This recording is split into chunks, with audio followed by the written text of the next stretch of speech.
All right, pitchers. So, biggest thing, we got attack, right, and first drive. Those are the first two things that I want us to get conquered.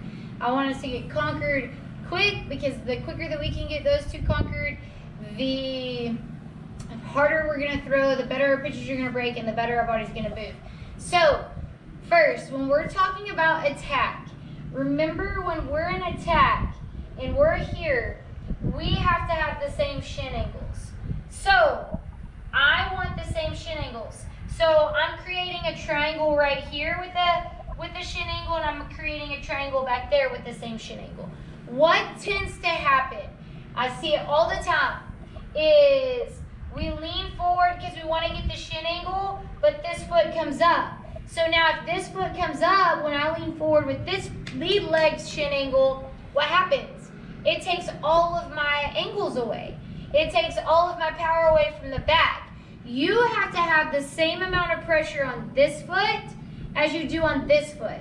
So when I go to fall, I have the same amount of pressure on this foot as I do this foot. So if I'm right here, I don't want to just fall to the right leg. I want to fall and push off both legs.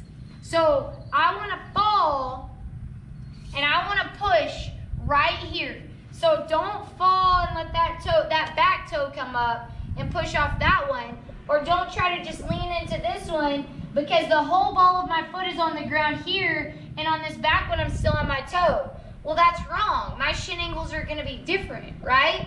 So you have to make sure when I go, they come off at the same, and then you can drive out. You want to have the same shin angles throughout your first push. And the only way to do that is to have the same amount of push off this foot as you do this foot. So toe can't be up and foot can't be down. I'm never going to have the same shin angle. See how my heel's down and my toes up? I'm at different angles. But if I can kind of get the same push, and get the same amount of air under both, then I can really push off both feet. Okay? So a lot of times we'll get to our back toe too quick. So I'll go out and I'll try to get on that, then my back toe is going to come off the ground. You got to use this. Force against the ground on both feet. If I'm going to jump up, I'm going to jump up and I'm going to use the force on both of my feet. Right? So like if I was going to do a broad jump out to you, I'm going to use the force on both. I'm not going to jump off just my right leg. I'm not going to have this one and then that one. Your broad jump's going to be together. So they both have to drive and push off hard. So the first drill that we're going to do is you're going to hold the PVC pipe in front of you. Okay? You're going to get into your stance. You're going to hold the ball right here. Ball's going to be behind you.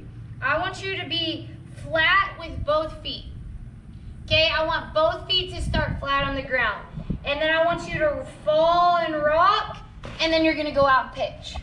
Okay, what I want, but make sure that this PVC pipe is way out in front of you.